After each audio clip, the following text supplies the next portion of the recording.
buenas tardes. Nos encontramos esta tarde desde la Parroquia de Jesús el Salvador en la Diócesis de Ciudad Juárez, Chihuahua, transmitiendo este programa de Lecciones de Cielo. Y pues damos la bienvenida aquí al público presente y también ya estamos enlazados con el doctor Salvador Tomasini, que está desde la Ciudad de México. Buenas tardes, doctor. Bienvenido. Buenas tardes a todos. Muy bien, bueno, pues para dar celeridad y aprovechar bien nuestro tiempo, ¿qué les parece si empezamos ya de lleno? Y recordamos que la semana pasada el doctor nos dejaba por ahí una tarea. ¿Sí la recordamos? La tarea era leer los primeros capítulos o el del libro del Génesis y pues ver si tenemos por ahí alguna duda, si hay alguna aportación, si alguno de nosotros tenemos algo que aportar a esta lectura del Génesis. ¿Alguien tiene dudas? ¿No? ¿Sí? ¿Tiene alguna duda por aquí? Sí, bueno, tenemos una pregunta, doctor. Aquí vamos a... Muy bien, escuchamos. Bueno, doctor, mi duda es muy, ¿qué le diría? Materialista. Ajá. Sí, ¿por qué si el Señor sabía que al darle su pareja al hombre, ¿por qué si Él lo sabía, no hubiera sido más fácil para Dios habernos hecho nacer en pecado y dárnoslo a conocer de alguna manera? ¿Cuál es la razón que debemos entender por la que el Señor lo hizo de esa manera? Por eso, a ver, porque se cortó un poquito, pero ¿hubiera sido más fácil para Dios hacernos nacer en pecado? Así es, al hombre, O sea que nos... y dárselo a conocer. Y de esa manera, ¿verdad? Hubiera creado Dios una pareja desde el inicio y no tenía por qué pues haber sufrido el Señor ese desacato a su voluntad por parte de Adán y Eva. Bueno, Ivonne. Sí, doctor. A ver, o sea, si lo que es que, vuelvo a repetir, se me dio corta, entonces la única cosa que quisiera aclarar es, ¿por qué no nos hizo nacer en pecado? Así es, esa es la pregunta que se hizo. Bueno, o sea, creo que la respuesta es muy sencilla. Dios jamás podría crear una cosa imperfecta y el pecado es imperfección. O sea, nosotros tenemos una idea de que nuestra vida la estamos como formando nosotros y de que nosotros somos los que decidimos lo que es bueno y lo que es malo. Esto, o sea, hay que entender que Dios es el que marca las normas de la bondad y de la belleza y de todo lo que es perfecto es Dios, y Él no podría crear algo imperfecto. Entonces Dios creó al hombre a semejanza de Él. Fuimos creados a imagen y semejanza de Dios. Por lo tanto, fuimos creados en la perfección. El hombre se sale de esa perfección porque para poder permanecer en ella deberíamos de haber sido libres, o sea, no forzados. Si Dios nos hubiera creado en pecado, Dios hubiera necesitado salvarnos desde el principio. y su obra no sería perfecta. Y así, de esta manera, creándonos como nos creó, en realidad no necesitaba hacer nada más que confirmarnos en el bien. Pero el hombre fue el que no quiso ser confirmado. No sé si esto resuelve el problema. Sí, sí quedó clara ya la respuesta. ¿Alguna otra pregunta acerca de las lecturas del libro del Génesis que se nos encargó de tarea? O algún comentario, O- o sea, o- aunque no sea pregunta. Sí, o sino comentario. algún... Ujú. Sí, vamos a escuchar otra participación, doctor. Sí, dice que en el séptimo día Dios descansó porque había terminado de hacer la creación. Entonces, si hemos comprendido hasta la fecha que pues las obras de Dios aún no se ha terminado la tercera, así es como lo veía el escritor de aquel tiempo, completo la creación, porque lo define Bueno, así, y Dios descansó cuando terminó la creación. así es. Es que ese era el plan. O sea, el plan de Dios era exactamente ese. Y la revelación que le hace el Espíritu Santo al autor del Génesis, que es Moisés, es como la obra completa. Le quiere dictar lo que era la obra completa de Dios. Y ese descanso de Dios significaba que había obtenido ya la finalidad por la cual nos había creado. O sea, eso es lo que vamos a empezar a ver de aquí en adelante. ¿Cuál es la finalidad por la que Dios nos creó? En realidad no sé si existe alguna otra pregunta y si no empezamos a contestar esta, pero entrando ya en el tema. Tenemos otra pregunta, doctor. Sí, buenas tardes, Salvador. Mi pregunta fue, ¿la creación de los ángeles fue antes que el hombre? ¿Es así? Sí. Bueno, me entró la duda o me llamó la atención de que cuando los ángeles hubo esa batalla espiritual de si no serviré y si serviré a Dios, me llamó la atención cómo desde antes hubo esa maldad también en la creación, en este caso pues de los ángeles, en esa creación que Dios hizo. Y luego viene la creación del hombre, donde, bueno, pues con la desobediencia de Adán, pues también es como cae, ¿verdad?, en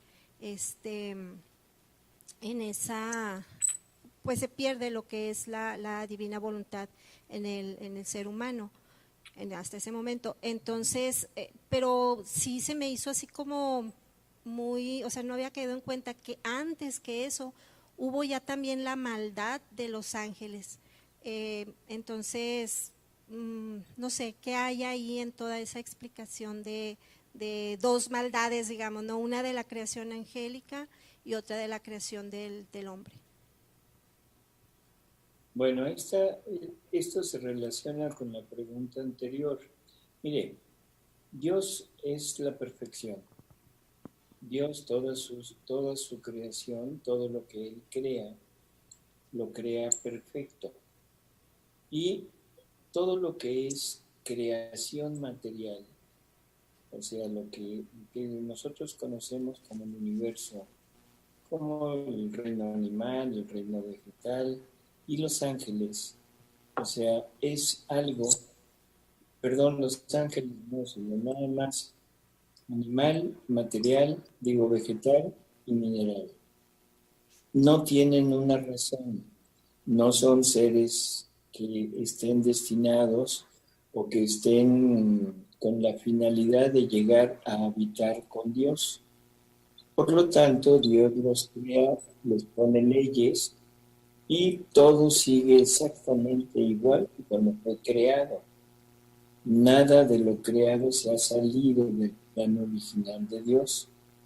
Pero cuando Dios crea seres inteligentes, o sea, ángeles o al hombre, esos seres son para llegar a habitar con Él, a convivir con Él.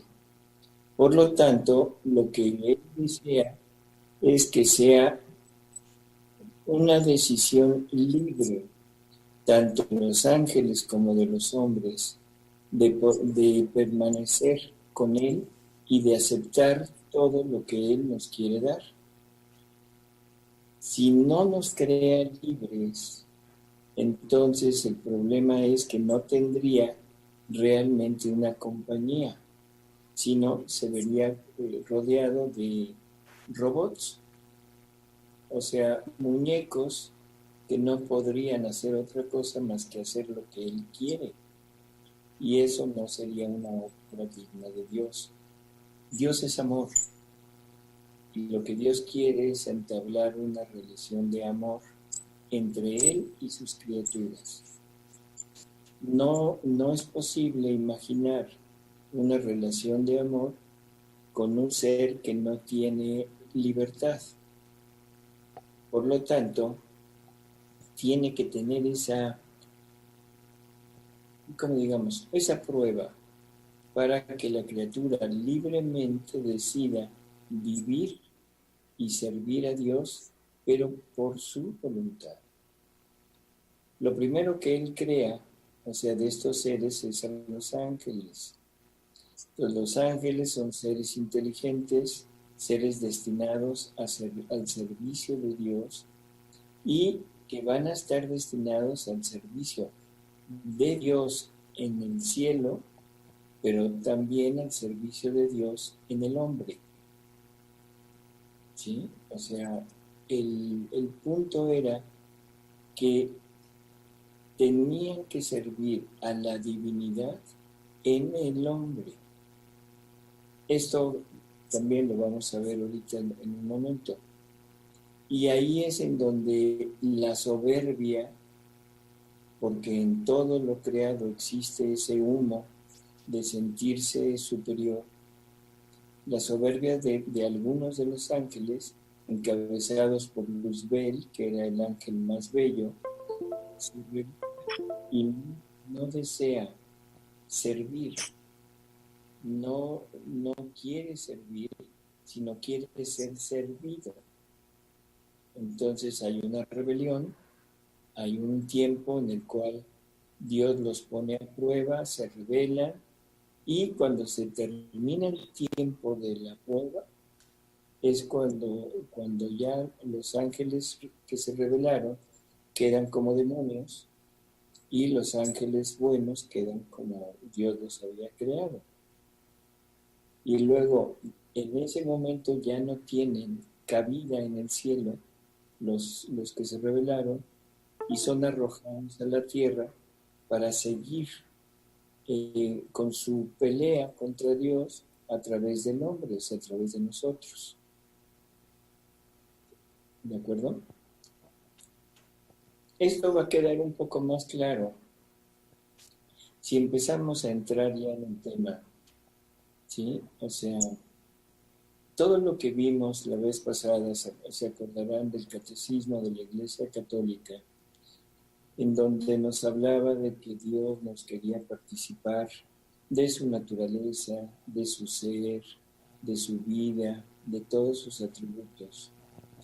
Esto nos lleva de la mano a entender que Dios lo que quiere es un ser igual a Él. Un ser que tenga las mismas cualidades, que tenga las mismas prerrogativas, los mismos atributos, para poder entablar una relación de amor con aquel ser. Porque Dios es amor. San Juan nos dice que Dios es amor, y el amor, para lo único que sabe hacer es amar.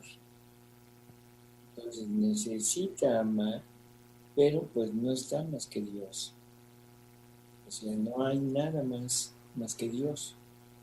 Así que lo necesario es tener a una criatura a la cual poder amar y poder ser amado por esa criatura, pero debe ser igual que Él, para que sea de la misma naturaleza y que podamos realmente satisfacer su amor. No sé si se entiende esto de la misma naturaleza. Sí, sí nos queda claro, doctor. Bueno, y como un ejemplo podemos decir, nosotros tenemos la capacidad de poder amar a un ser que no sea de nuestra naturaleza, pero es un amor que no tiene en la totalidad de las satisfacciones que nosotros buscamos. Por ejemplo, podemos amar a una mascota, podemos amar a un perro, pero ese perro, ni el perro queda satisfecho con nuestro amor, ni nosotros quedamos satisfechos con el amor del perro. O sea, no existe una compatibilidad entre la relación de animal y hombre. ¿Por qué? Porque somos de diferente naturaleza. Dios quiere amar, pero quiere amar de la misma manera. No quiere amar a algo o a alguien inferior a Él. Por lo tanto, nos crea perfectos y nos crea con todas las cualidades de Él. Y eso quizá le responda un poquito mejor a la primera pregunta. ¿Por qué no nos creó en pecado? Pues porque no podía. Tenía que crearse exactamente igual que Él, con todas las características. Y para eso necesitaba dotarnos de su vida, de su naturaleza, de su divinidad, de su amor y de todas sus cualidades. Ese era el hombre creado por Dios, ese era Adán. Pero como fuimos creados a imagen y semejanza, Dios es libre. Nosotros también teníamos que ser libres. Por eso es que nos da la posibilidad de poder hacer o no hacer el plan que Él quiere. En la mente de Dios existía la idea de que nosotros pasáramos la prueba. Y la prueba fue allá en el paraíso, en el no comas del árbol del conocimiento del bien y del mal. Esto ya más o menos estuvimos platicando la vez pasada. ¿Se va entendiendo? Sí, sí, doctor. Entonces, una vez creado ya el hombre, en ese momento el hombre tiene que decidir si quiere o no quiere con Dios. Y en ese momento Adán falló. O sea, todo lo que se le había dado a Adán como prerrogativas para ser igual que Dios, lo pierde. Y entonces quedamos nada más con lo que nos correspondía por naturaleza. O sea, que es nuestra naturaleza física, lo que conocemos de nosotros, y una naturaleza espiritual creada, que es el alma, el espíritu, y las tres potencias del alma, que son la voluntad, la inteligencia y la memoria. Pero la vida divina y la voluntad divina ya no la tenemos, porque Adán la perdió y ya no nos la pudo transmitir. A eso se debe la pasión de Jesús, a eso se debe la redención que vino a hacer Jesús, que es para restituirnos aquello que se había perdido, para volver a entrar en ese ambiente, en esa esfera de la divinidad.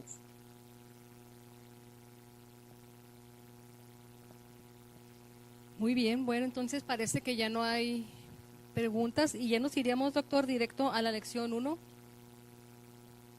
Ujú. Sí, a ver, puedes empezar.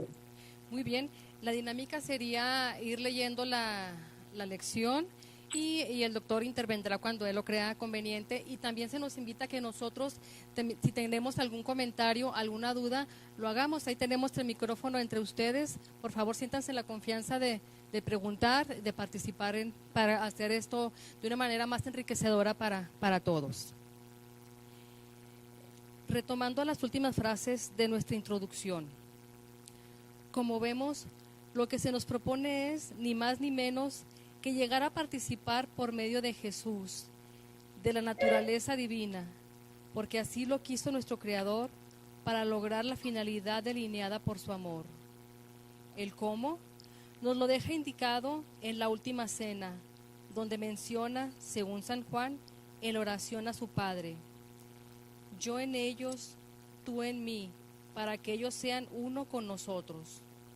Con estas palabras nos expresa el cómo, Él en nosotros, pero nos menciona que hay cosas que no puede expresar en aquel entonces y que será el Espíritu Santo quien nos conducirá poco a poco hasta la verdad plena. A ver, vamos a detenernos aquí porque Sí, necesitamos explicar esto que estamos oyendo.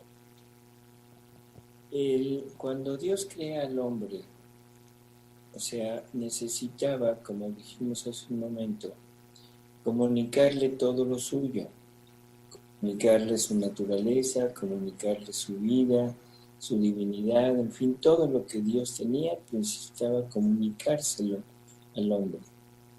Pero para eso se necesitaba un ser que fuera prácticamente igual que él.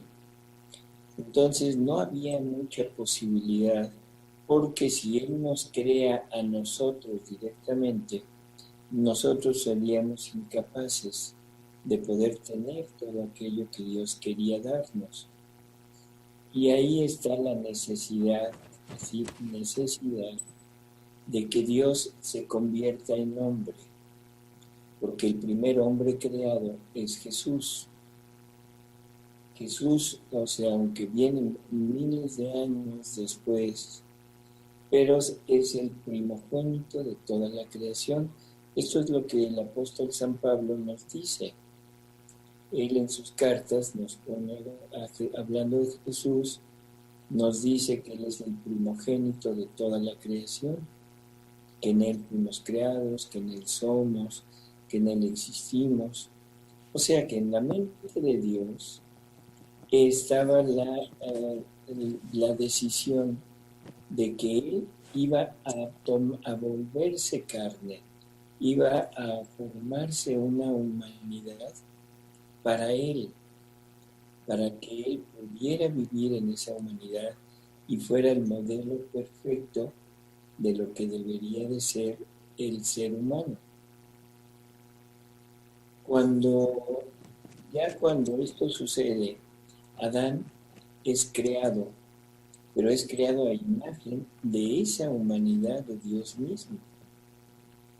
Entonces, si recuerdan, habíamos hablado de que es cuando lo expulsan del paraíso, lo expulsan para que no coma del árbol de la vida y viva para siempre, porque dentro del hombre existía ese árbol que nos iba a comunicar la vida eterna. Y sabemos que el árbol de la vida es Jesús. Él mismo en el Evangelio se define como aquel alimento que nos da la vida eterna. ¿Cuál es la razón? Dios hombre, Jesús, para volvernos a nosotros similares a Él, necesita estar en nosotros, ponerse en nosotros, habitar en nosotros, obrar en nosotros. Y estas palabras que vieron ahorita, que dice Jesús en la última cena, es la forma como se va a lograr transmitirnos nuevamente esa vida divina. porque él en la última cena, hablando con su padre, le pide que nos cuide, le pide que le habla de nosotros, pero luego dice, yo en ellos, o sea, Jesús en nosotros, tú en mí, refiriéndose al Padre, para que ellos sean uno con nosotros, de la misma manera que tú y yo somos uno. Si esto lo entendemos, o sea, si este Jesús habita en mí, se funde en mí y llegamos a formar un solo ser, en ese momento entendemos que es la única manera de poder llegar a ser semejantes a Dios, teniendo a Dios hombre en mí. Es el que une la divinidad con la humanidad. ¿De acuerdo? Sí. ¿Seguro? Sí, sí tenemos una participación.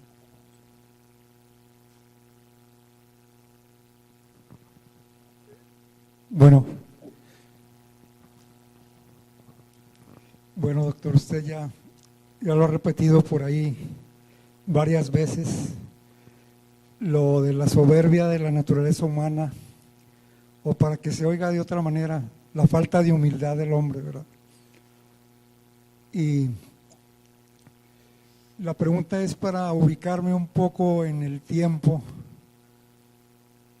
porque hemos tenido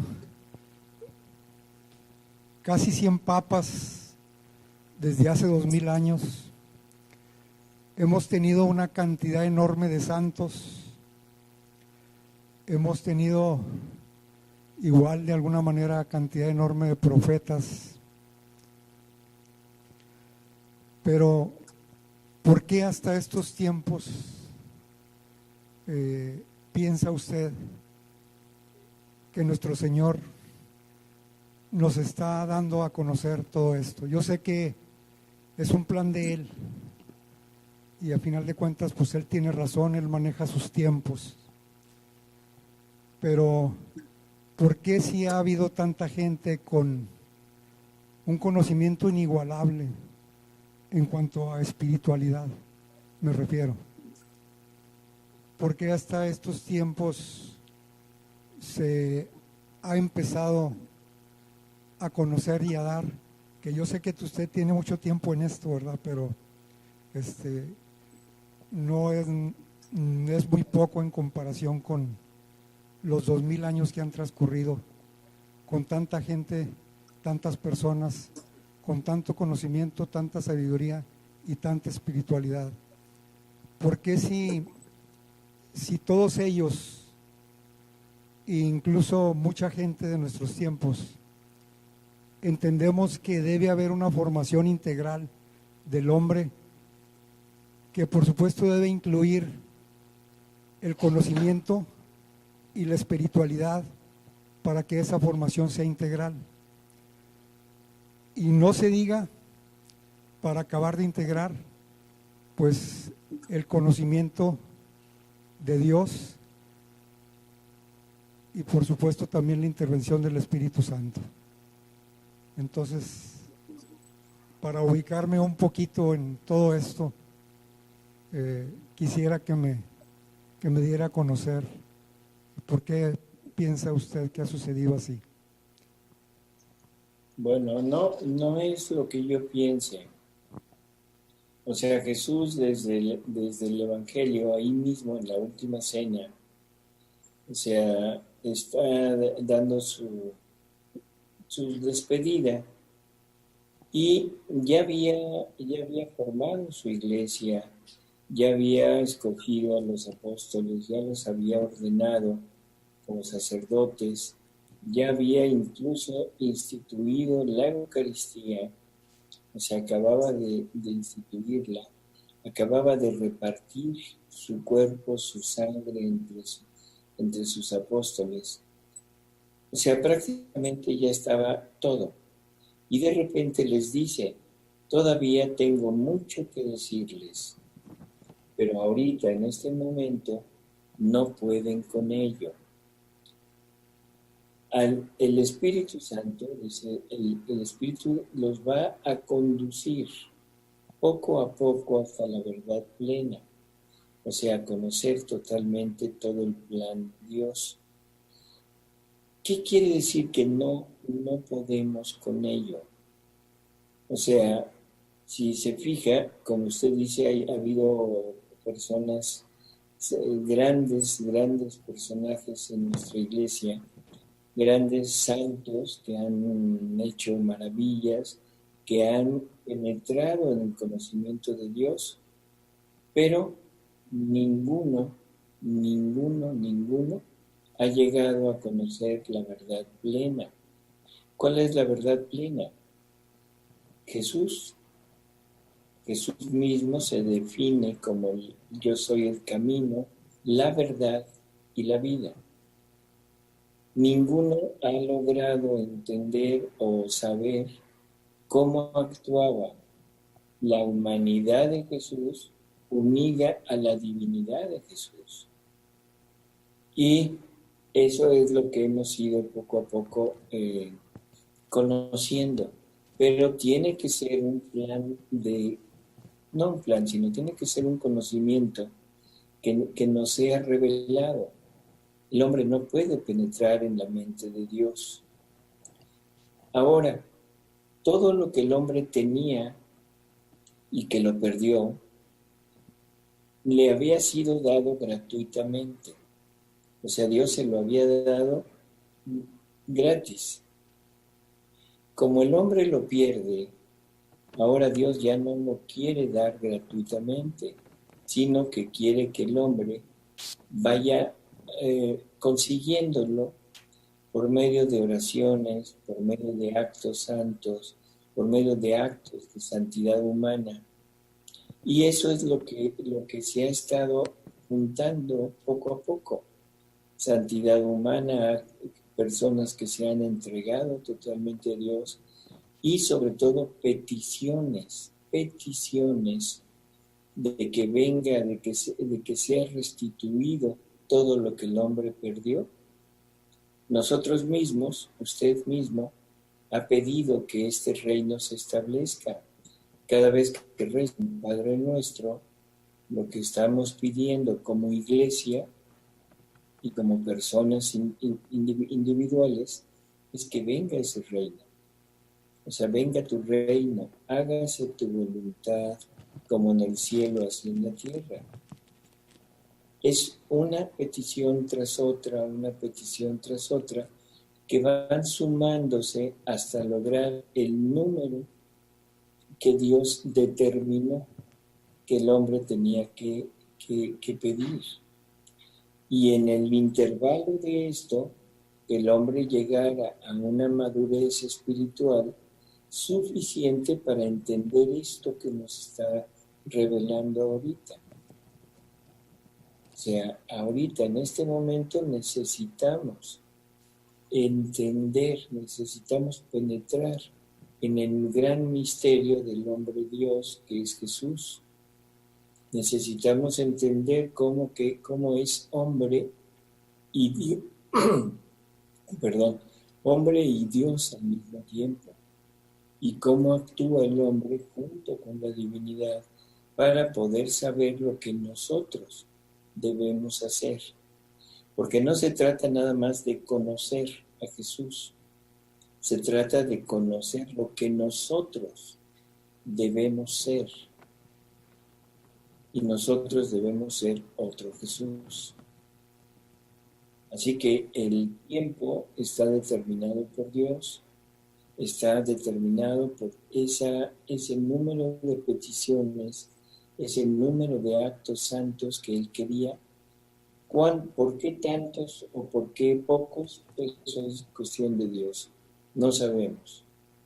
Lo único que yo diría que nos debe importar es que ya estamos en el tiempo en el que Dios ha decidido revelarlo. Eso es lo verdaderamente importante. Y lo más grande de todo esto es que ahora cada uno de nosotros lo puede obtener. Eso es lo que deberíamos de en lo que deberíamos de enfocar toda nuestra atención. O sea, Dios ya lo da, Dios me hace partícipe de todo lo que Él quería desde el principio de la creación. Y ahora yo lo puedo obtener si me decido. Si quiero penetrar, si quiero conocer y sobre todo si lo quiero llevar a cabo. El tiempo que pasó, determinado por Dios. ¿Sí quedaría conforme con eso? Quedó O sea, muy- no es lo que nosotros pensemos, sino es lo que Dios decide. Sí, sí quedó claro sí, se agradece y quedó muy clara la explicación, doctor. Pero continuamos con la lectura, doctor. Y por favor. Sí. Nos damos cuenta de que la finalidad de la familia humana excede con mucho todo lo que habíamos pensado, aunque nuestra madre, la Iglesia, ya lo tenía muy claro. Y tan es así que esta conclusión se debe a lo expuesto en el Catecismo de la Iglesia Católica, extraído de la palabra expuesta en la Sagrada Escritura. De igual manera, nos es notorio que el trabajo requerido para lograr dicha finalidad no puede ser llevado a cabo por una criatura, sino que debe ser Dios mismo quien ponga manos a la obra. Creo que esto se entiende también bastante con estas palabras de Jesús, ¿no? O sea, la finalidad de Dios excede con mucho lo que nosotros habíamos pensado. Y nosotros habíamos pensado que la finalidad de Dios era la salvación, pero esto va más allá de la salvación.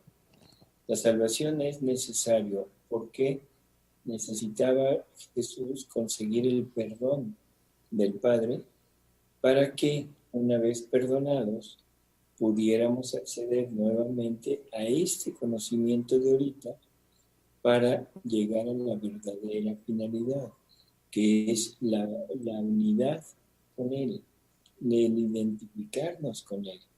Y esto no lo podía hacer el hombre, porque no teníamos la capacidad para hacerlo. Tenía que ser Dios mismo quien, a través de su propia humanidad, Jesús, tenía que venir a realizarlo. Seguimos, ¿eh? Sí. Para esto recurriremos a los escritos de Luisa, pues es ahí donde nuestro Señor deposita tanto la enseñanza de su divina voluntad como el camino para llegar. Pongamos atención a las siguientes palabras. Hija mía, el vivir en mi querer es muy diferente de las otras santidades, y por eso hasta ahora no se ha encontrado el modo ni las verdaderas enseñanzas del vivir en él. Se puede decir que las demás santidades son las sombras de mi vida divina. En cambio, esta es la fuente de la vida divina. Por eso, sé atenta en los ejercicios del vivir en mi querer, a fin de que de ti pueda salir el verdadero modo y las enseñanzas exactas y precisas, para que quien queriendo vivir en él pueda encontrar no la sombra, sino la verdadera santidad de la vida divina. Así que iniciemos nuestra enseñanza poniendo atención a la siguiente enseñanza que Jesús da a Luisa. Hija mía, ¿sabes cuál es mi mira sobre ti y el estado que quiero de ti? Y deteniéndose un poco ha agregado, la mira que tengo sobre ti no es de cosas prodigiosas y de tantas otras cosas que podría obrar en ti para mostrar mi obra, sino que mi mira es absorberte en mi voluntad y hacerte una sola cosa con ella, y hacer de ti un ejemplar perfecto de uniformidad de tu querer con el mío. Este es el estado más sublime, es el prodigio más grande, es el milagro de los milagros, lo que de ti quiero hacer. A ver, Sí. Vamos a ir desmenuzando esto. Dice, la mira que tengo sobre de ti no es de cosas prodigiosas y de tantas otras que podría obrar para mostrar mi obra. ¿A qué se refiere? Es todo lo que Dios ha hecho con los santos. O sea, los santos han sido obras prodigiosas de Dios, han hecho maravillas, han hecho milagros y han realizado cosas que los ha dado a conocer al mundo. Eso es lo que Dios puede hacer a través de su obra en el hombre. Pero esa no es la finalidad con Luisa. Y cuando hablemos de Luisa tenemos que hablar de nosotros, porque Luisa es el modelo, Luisa es la primera, pero la finalidad es llegar a hacerlo en nosotros. O sea, no es nada más en Luisa. Así que la finalidad que Dios tiene para con cada uno de nosotros no es convertirnos en alguien prodigioso, en alguien santo en modo humano, en alguien que pudiera hacer milagros, que pudiera hacer lo que tantos santos han hecho, sino lo que quiere hacer, o sea, es un ejemplar perfecto de uniformidad con Él. Doctor, Nos quiere ver. se nos está terminando el tiempo, se va a cortar el enlace. Bueno, No sé si retomamos o continuamos la semana siguiente. por eso, yo quisiera nada más, así Sí. rápidamente, Sí, entender que quede muy clara la idea. No se trata de hacernos santos, no se trata de la santidad humana que hemos tenido siempre como modelo. Lo que se trata es de ser exactamente iguales que Jesús.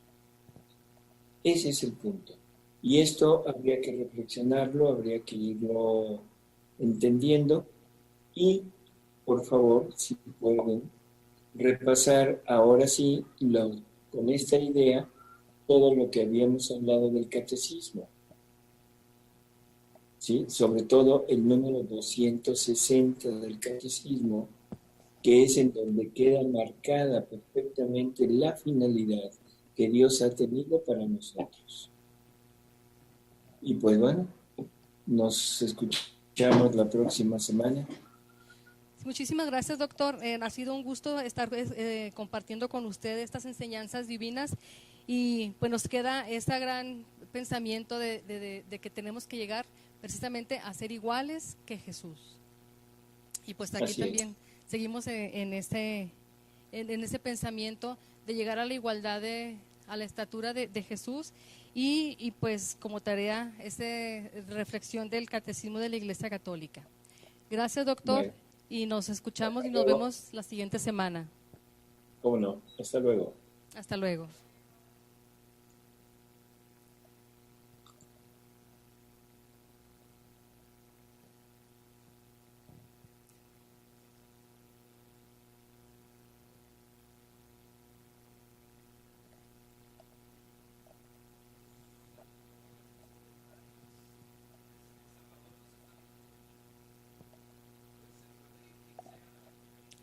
A la imagen. Igual también hay que recordar de no mover sillas y caminar por la parte de atrás de la cámara. Cerramos, despedimos ya para... Muy bien, bueno, pues de esta manera hemos concluido esta emisión del programa de Lecciones de Cielo y pues hemos dado inicio ya a la primera lección, lo que Jesús quiere hacer de mí. Nos escuchamos la próxima semana y nos despedimos desde la Parroquia de Jesús el Salvador de la Diócesis de Ciudad Juárez, Chihuahua. Muchas gracias y nos vemos pronto y con ustedes Ivonne. Gracias.